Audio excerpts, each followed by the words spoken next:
number one. Your number one phone.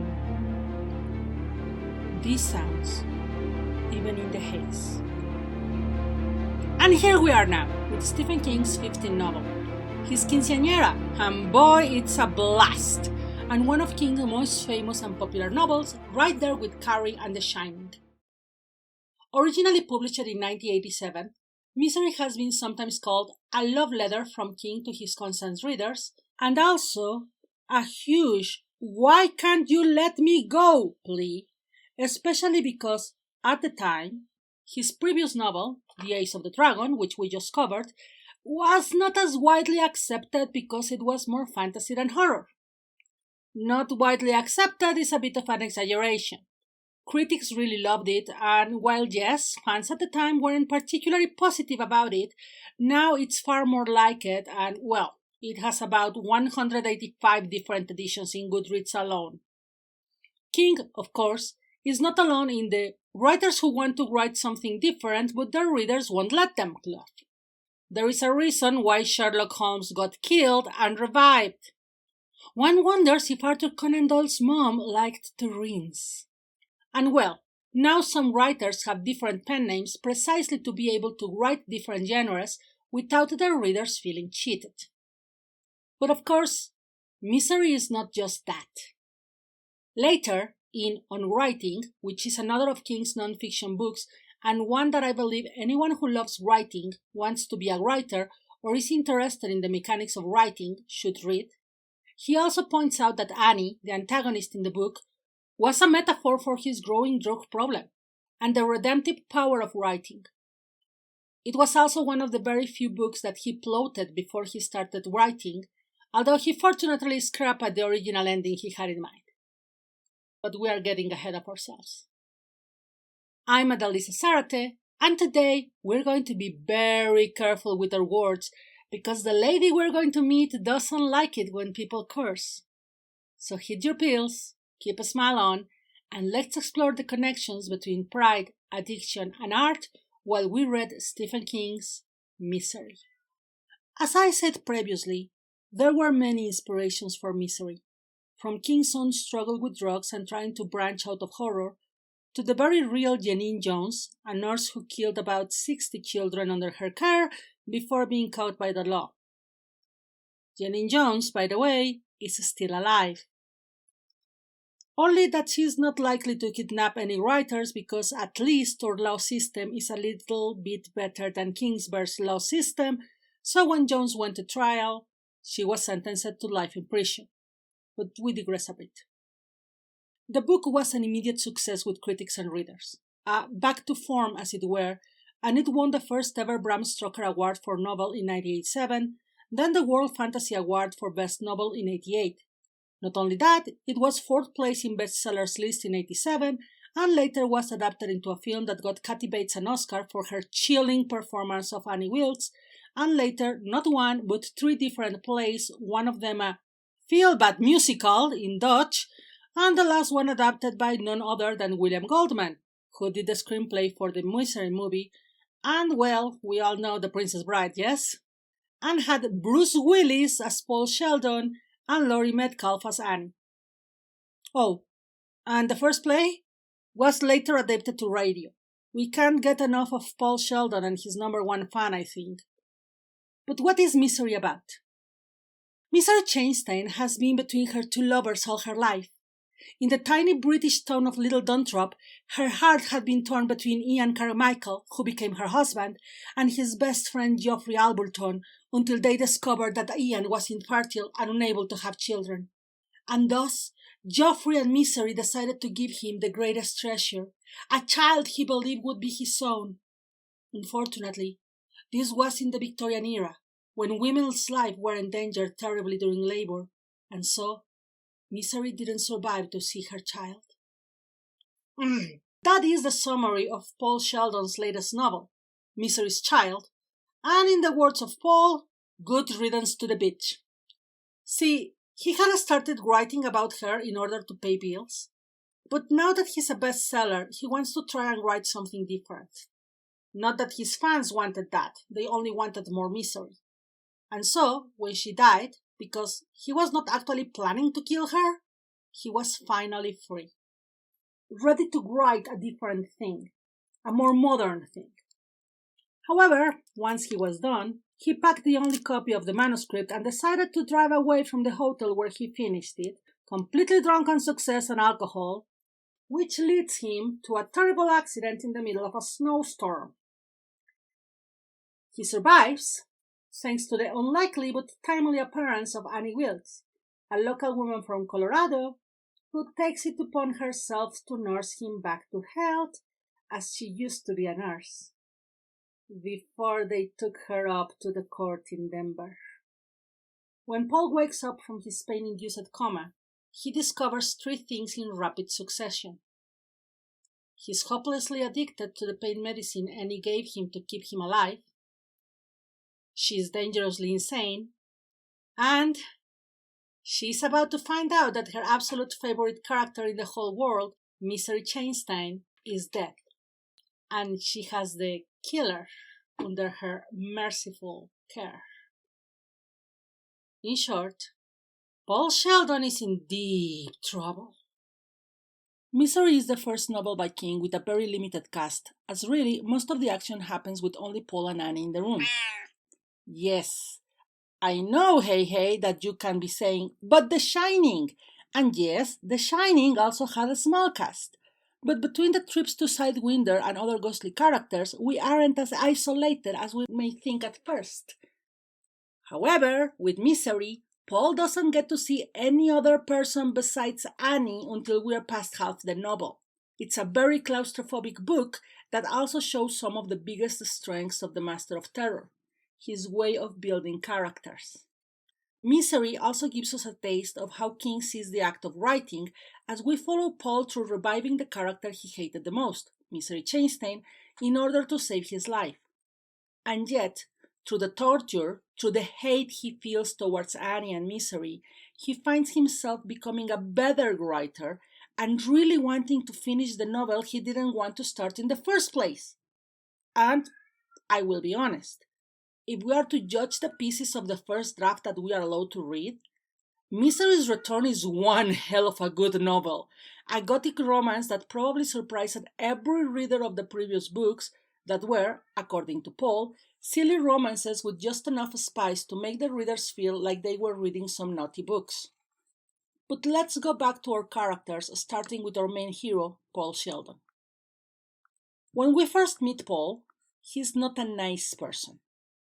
We can't know if he's good, morally speaking, although we can imagine he is, but he's certainly not nice. He pretty much admits that he's quite prideful, that he used to be, if not an alcoholic, at least drink heavily. He's divorced, and while he does support his daughter, and Misery pretty much paid for her college, he used to go bar hopping to pick up women who looked like a queen at midnight and a goblin at 10 the next morning. He also saw his readers, the constant readers who keep buying his books, with a lot of contempt. Part of it born out of their absolute refusal to let him do anything but Misery books, and to be fair, by the time we finish reading the novel, we completely agree with him. Part of it due to other fans before Annie, who had absolutely no boundaries when it came to how they discussed his books with him, and were almost as obsessed as Annie with the characters. But at the same time, it makes hard to imagine liking him if we hadn't met him in possibly the worst time of his life, when he realizes that writing is not just the one thing he does to earn money and fame, but his actual life. It may sound exaggerated, but we can see it from the beginning when Paul talks about his characters in Fast Cars as souls and not as characters when he's forced by Annie to burn the only copy of the manuscript. And it's very telling that in a general poll I made, this was the least bad thing that Annie did to him according to the voters. But when I asked writers specifically, this was right up there with cutting his foot. And then, little by little, he realizes that writing is his escape as well as his survival. The connection becomes even more. And then, when little by little he realizes that writing is his escape as well as his survival, the connection becomes even more clear, to the point that he is afraid that, without Annie, he won't be able to write again. Because, of course, Annie is not just his jailer, but also his drug. What makes his relationship with Annie even more complicated is that Annie is not always wrong or evil to him. Yes, she is incredibly dangerous, and even before she got his hands on him, she should have been in jail away from everyone. And don't get me wrong, everything she does to him besides saving his life is horrible. Hell, the movie goes a bit higher and implies that she was stalking Paul and might have been the cause of the accident in the first place. She holds him hostage by making him addicted to a medicine only she can provide, and of course by keeping him locked in her house.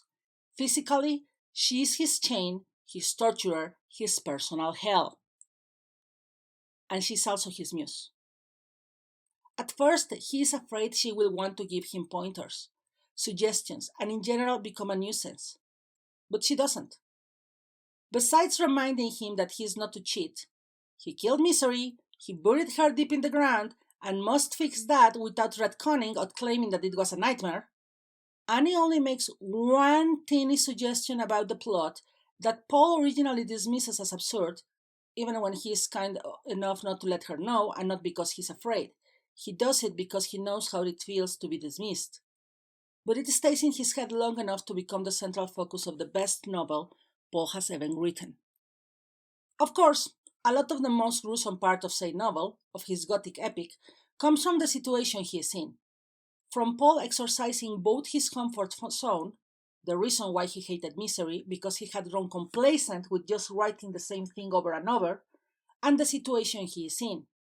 And thus, Paul sheds his pride and uses his addiction as fuel to get himself started.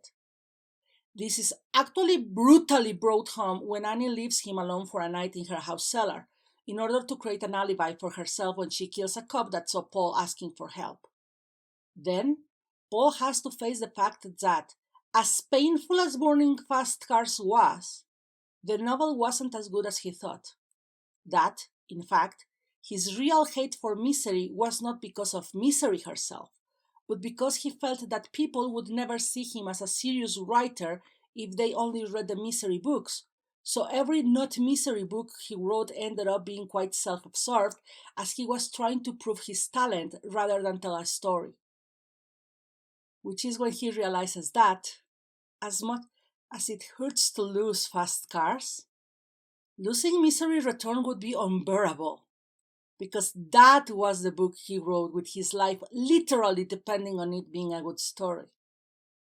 However, addiction is not the best fuel for art, as many, many writers and artists will tell us.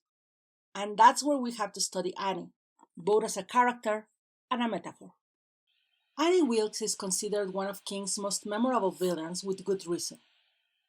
While we only meet her at the end of her life, there is a horrible chapter right in the middle of the book when we think Paul's situation can't get worse when, due to a depressive episode, Annie leaves the house, leaving Paul to be able to explore the first floor of the house, and he finds her Memory Lane book, where Annie carefully kept mementos of every single murder she committed, starting at age 11. Oh yes, Paul is not only in the hands of a dangerously unstable individual, she is also one of King's most prolific serial killers who also managed to go unpunished for decades. And then things get worse. Oh, so very, very, very, very worse, because she comes back.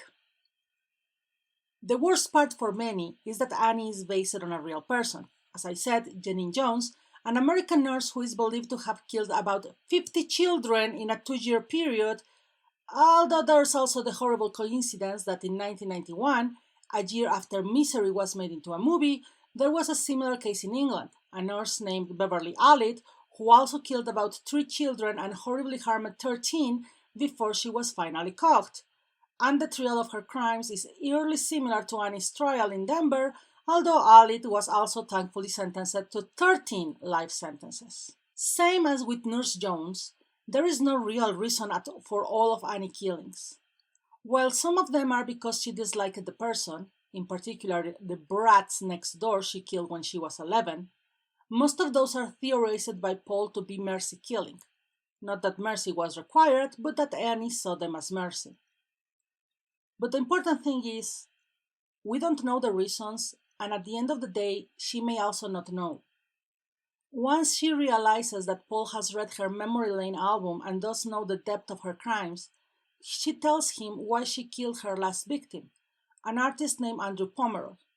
In her version, it's because they were lovers and he lied to her about his work sketching the ruins of the Overlook. Oh, yes, we don't see our old friend back, but Annie mentions that the hotel went down in a fire set by the caretaker when he went insane. But Paul suspects that perhaps she made a move on Andrew, was rejected, and then killed him in anger. We are never told exactly what is wrong with Annie, by the way. There is a speculation, of course, like, for example, in the movie DVD where a forensic psychologist mentions that she may have bipolar disorder, although she is right and closer to someone who has borderline personality disorder. She has a very set routine, and when that is changed, she gets incredibly angry. She also has absolutely no trigger control. If Paul says something wrong during her dawn cycles, she retaliates with extreme violence, even if he is being reasonable given the circumstances. The three best examples are when she reacts violently and threatening after learning of Misery, a fictional character, mind you, dying in childbirth, making Paul fear that she will kill him right then and there. When Paul mentions that the paper she bought originally for him to write the novel will smudge eventually, and thus she smashes his already broken knee before leaving him without pain medication for hours as she goes to get new paper.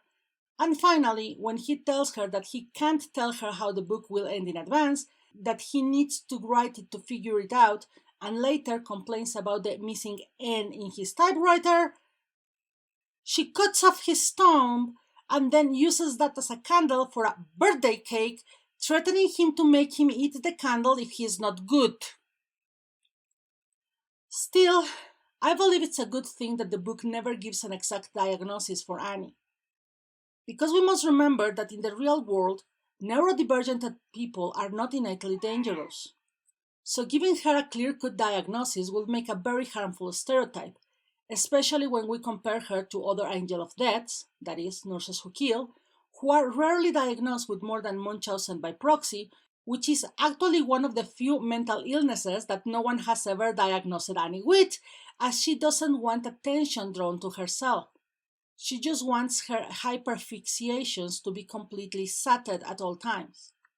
Because what Annie is at the end is a metaphor of a drug that destroys the body while apparently fueling creativity. It is very, very telling that at the end, Paul is afraid that he can't write without Annie prodding him on, and finally cries in relief when he realizes that he can. Annie is unstoppable, ruthless, and set in her ways. She is inhuman in a way no toxic fan can be. And yes, we do have our good examples of toxic fans, of stalkers who have damaged the object of their admiration, but even those, thankfully, have never reached the depths of horror that Annie did. And yet, one could say, but Paul wrote his best misery novel under Annie's thumb. Isn't that a story that says that addiction can be good? Well, no. Because Paul didn't write Misery Return because he wanted Annie to be happy. He wrote it because he wanted to survive Annie, to get away from Annie. Writing becomes the way of surviving the drug, not a way to sate it. And that is a very, very important distinction when we consider that the next novel King wrote was the last one he wrote as an addict as he finally went into rehab. Misery is one of King's most known and recommended books, and for a good reason. It's tightly written and shows some of King's best strengths when creating characters. We honestly feel like Annie and Paul are real people, and that we are living Paul's horror with him. It has also become a bit of a prophetic story. While as far as I know there hasn't been any number one fan, yes, Hei Hei, who reaches the depth of evil that Annie got to, the actions and reactions of certain fans on Twitter give pretty creepy vibes, reminding us of the woman who, angry that her favorite writer wasn't telling her the actual ending of the book when he was writing when she wanted and how she wanted it, decided to cut off his thumb and was considered cutting lower and threatened to feed it to him. So, important moral, don't be an Annie Wilkes, because no author wants to be Paul Sheldon. I want to thank my dear patrons, Mitch Hyman, Elaine Ho, Jessica, and Ellie Riley, as well as my first supporter Tanya Pineda and Amy Sung, who is the best person in the universe and without whom these videos would not exist. I also want to remind you that if you want to support these and my other projects and get your name mentioned here, you can do so at patreon.com/Adalisa, written link on description, as I know my name can be hard to spell. And with just $1 a month, you will always be thanked in my videos, as well as to get access to a ton of art before anyone else. Or if you prefer a one-off offer, a coffee with just one donation of $3 will get a mention in the next video I make. If you can't support me this way, I also accept likes, subscriptions to the channel, comments so that the algorithm